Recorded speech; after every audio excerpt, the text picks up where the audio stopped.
ఆంధ్రప్రదేశ్ లో జగన్మోహన్ రెడ్డి రాజకీయ పతనానికి షర్మిల అలాగే రేవంత్ రెడ్డి పునాదులు సిద్ధం చేస్తున్నారా?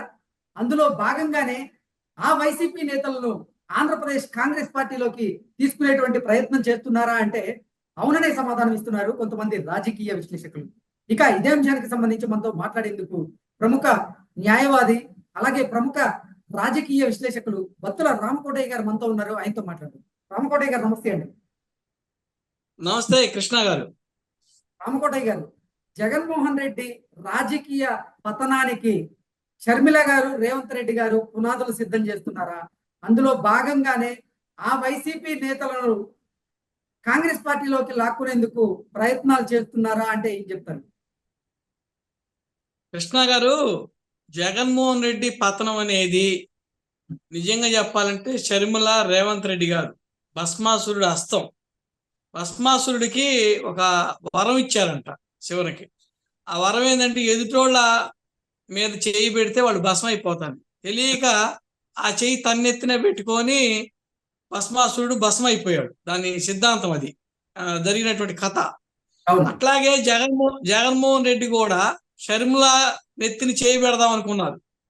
ఎందుకంటే షర్మిల గారు జగన్మోహన్ రెడ్డి గారు జైలుకు పోయినప్పుడు ఆమె కర్త కర్మ క్రియ అయ్యి జగన్మోహన్ రెడ్డి గారిని పార్టీని ఈ రోజు జగన్మోహన్ రెడ్డి గారి పార్టీ వైఎస్ఆర్సీపీ ఉందంటే దానికి కారణం ఈ ఆంధ్రప్రదేశ్ తెలుగు ఉన్నటువంటి తెలుగు వారు అందరికి కూడా తెలుసు. షర్మిల గారు ఒక ప్రాణవాయువులాగా ఒక ఎన్నుముకలాగా పనిచేశారు.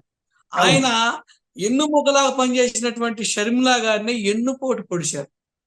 ఇప్పుడు చంద్రబాబు నాయుడు గారు ఎన్టీ రామారావుకి ఎన్నుపోటు పొడిచాడు అంటున్నారు.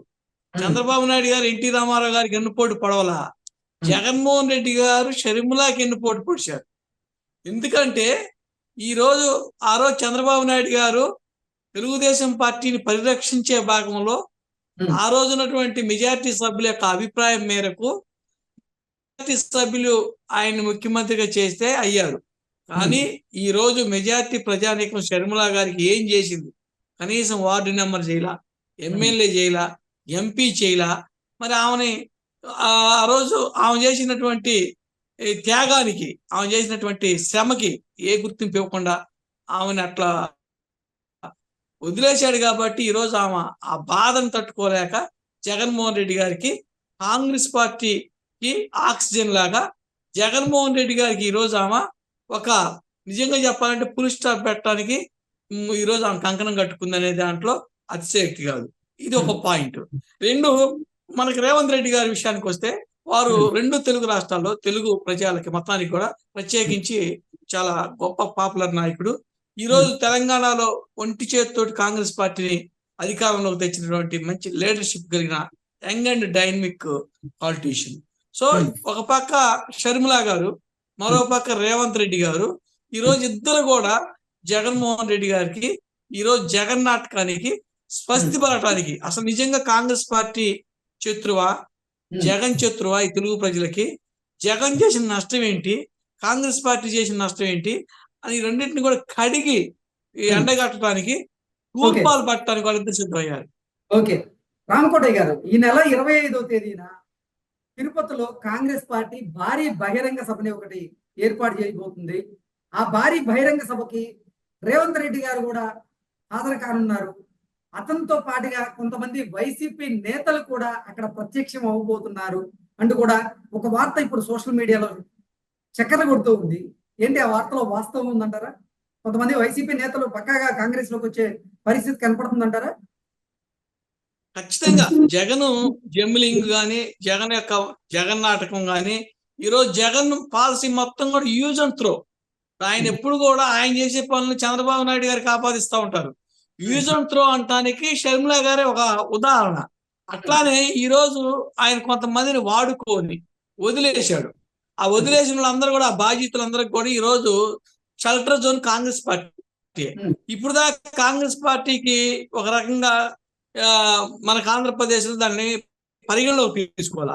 నేను తెలంగాణలో గెలిచినాక కాంగ్రెస్ పార్టీ అనేది మళ్ళా బతికి బట్టగట్టిద్ది అనేటువంటి ఆశని రేవంత్ రెడ్డి గారు జనాలకి కలిగించారు. కాబట్టి ఈ పార్టీలో టిక్కెట్లు రానోడు నుంచి 80 మందిని మార్చేటటువంటి ఉద్దేశంలో జగన్మోహన్ రెడ్డి గారు ఉన్నారు.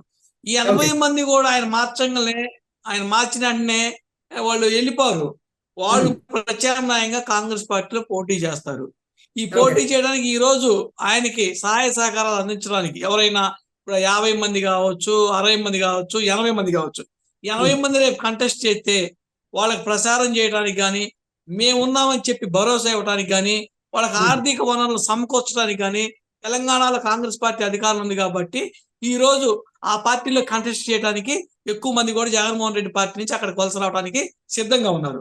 ఈ సిద్ధమైన తరంలో పెద్ద అగాధం కానీ పెద్ద డ్యామేజ్ కానీ వైసీపీకి జరగబోతుంది.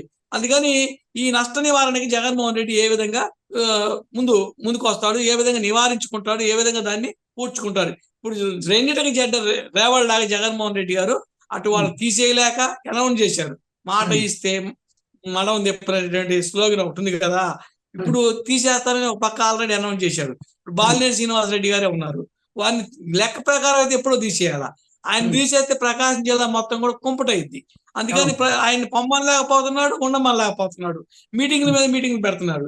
అందుకని జగన్మోహన్ రెడ్డి ఇప్పుడు డైల్మాలో పడ్డాడు. జగన్మోహన్ రెడ్డికి ఇప్పుడు తీసేస్తే రామకోటయ్య గారు, రానున్న ఎన్నికల్లో అసలు వైఎస్ఆర్సీపీ పార్టీయే ఖాళీ కాబోతోంది. కొంతమంది నాయకులు టీడీపీ జనసేన పార్టీలోకి వెళ్లేందుకు సిద్ధంగా ఉన్నారని, మరికొంతమంది నేతలు ఇప్పుడు కాంగ్రెస్ లోకి వెళ్లేందుకు సిద్ధంగా ఉన్నారు. రానున్న ఎన్నికల్లో వైసీపీ కూడా ఖాళీ కాబోతుంది అంటూ కూడా కొంతమంది రాజకీయ విశ్లేషకులు వారిదైన శైలిలో విశ్లేషణ చేస్తూ ఉన్నారు. ఏంటి ఆ పరిస్థితి ఉంటుందంటారా? ఖచ్చితంగా వలసలు స్టార్ట్ అయినాయి. ఈ రోజు మనం చూసినట్లయితే ఇప్పుడు బీసీకి మొత్తాన్ని కూడా రాష్ట్ర బీసీసీఎల్ అధ్యక్షుడిగా జంగా కృష్ణమూర్తి యాదవ్ కంకణం కట్టుకొని ఆ రోజు ఏలూరు సభలో కూడా బీసీ డిక్లరేషన్ కూడా బీసీలు అంటే బ్యాక్వర్డ్ క్లాసులు కాదు, back bone of the state అని చెప్పి జగన్మోహన్ రెడ్డి గారు అనౌన్స్ చేశారు. అది ఎవరి ఆధ్వర్యంలో జరిగింది? జంగా కృష్ణమూర్తి గారి ఆధ్వర్యంలో. ఇప్పుడు ఆయన కూడా ఈ రోజు బయటికి పంపించారు. ఆయన సామాజిక న్యాయం ఈ పార్టీలో జరగట్లేదు, ఇక్కడ అంతా కూడా పెత్తందారితనం ఉంది, ఆ పెత్తందారితనంలో బీసీని ఉత్సవ విగ్రహాలకు పెట్టారని చెబుతున్నారు. వారు ఈ రోజు తెలుగుదేశం పార్టీలోకి వస్తారనే వార్తలు వచ్చినాయి. ఎందుకంటే ఏదైనా సామాజిక న్యాయం ఈ పుట్టినిల్లు పురిటి ఇల్లు ఏదైనా ఉందంటే భారతదేశంలో అది తెలుగుదేశం పార్టీ. వాస్తవానికి ఈ రోజు ఆ తెలుగుదేశం పార్టీని బదనాం చేయడం కోసం జగన్మోహన్ రెడ్డి ఒక నాటకం ఆడి మాయ మాటలు చెప్పి ఇప్పుడు దాకా బీసీలో ఒక భావన కలిగించాడు. ఈ రోజు వాళ్ళందరూ కూడా జంగా కృష్ణమూర్తి గారు కావచ్చు, ఆర్సారథి గారు కావచ్చు, చాలా మంది బీసీ నాయకులు, ఎస్సీ నాయకులు అక్కడ టికెట్లు రాని వాళ్ళందరూ కూడా తెలుగుదేశం పార్టీలో ఖచ్చితంగా వస్తారు. తెలుగుదేశం పార్టీలో పోటీ చేసే పరిస్థితి కూడా ఉంది. మరో పక్క తెలుగుదేశం పార్టీకి కానప్పుడు జనసేన కూడా ఆల్టర్నేటివ్ గా ప్రత్యామ్నాయం కాబట్టి దీన్ని అన్నింటినీ కూడా 45 years ఎక్స్పీరియన్స్ తో చంద్రబాబు నాయుడు గారు చూస్తున్నారు. కరెక్ట్ గా ఎవరికి ఏ టైంలో ఎలా చేయాలా, ఏ విధంగా ఆదరించాలా అనేది ఆయనకు తెలుసు. చంద్రబాబు నాయుడు గారికి ఎక్కడ నెగ్గాలో తెలుసు, ఎక్కడ తగ్గాలో తెలుసు. అందుకని జనసేన తెలుగుదేశం కాంబినేషన్ లో వాళ్ళు ముందుకెళ్తారు. చాలా మందికి వైసీపీ నుంచి వచ్చే వలస పక్షులు కూడా అది షెల్టర్ జోన్ అవుతుంది అనేది నా అభిప్రాయం.